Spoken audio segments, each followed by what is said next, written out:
Wednesday morning காலையில நல்லபடியா பிரம்ம முகூர்த்த பூஜைலாம் முடிச்சதுக்கு அப்புறமா கொஞ்ச நேரம் மாடிக்கு போயிட்டு வரலாம்னு சொல்லிட்டு 6 மணிக்கு மேல மாடிக்கு வந்து போயிருந்தேன். வாசல்ல இன்னைக்கு விளக்கெல்லாம் ஏத்திட்டு ரொம்ப நேரம் டைம் இருந்துச்சு. சரி கொஞ்ச நேரம் உட்காந்து நம்ம யூடியூப் வேலையை பார்க்கலாம் அப்படின்னு பார்க்கறதுக்குள்ள பார்த்தீங்கன்னா கரெக்டா ஸ்ரதன் வந்து எந்திரிச்சிட்டான்.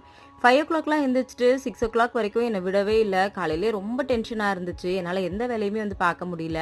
வழக்கம் போல் 6 மணிக்கே அவனை ஒரு வழியாக சமாதானப்படுத்தி தூங்க வச்சுட்டு அதுக்கப்புறம் கிச்சனுக்கு வந்துட்டேன். நேற்று நைட்டே பாத்திரம்லாம் வாஷ் பண்ணி வச்சது எல்லாமே அப்படியே இருந்துச்சு. அது எல்லாத்தையுமே எடுத்து அடுக்கி வச்சிடலான்னு சொல்லிட்டு காலையில் அந்த வேலை தான் வந்து பண்ணிட்டு இருந்தேன்.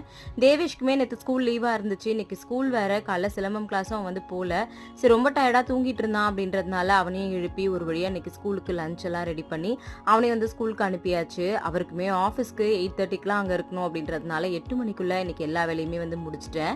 இன்னைக்கு என்னோட மார்னிங் கொஞ்சம் டென்ஷனாகவும் ரொம்ப பரபரப்பாகவும் இருந்துச்சு. உங்களோட மார்னிங் எப்படி இருந்துச்சுன்றதை மறக்காம கமெண்ட்ல சொல்லுங்க. தேங்க்யூ.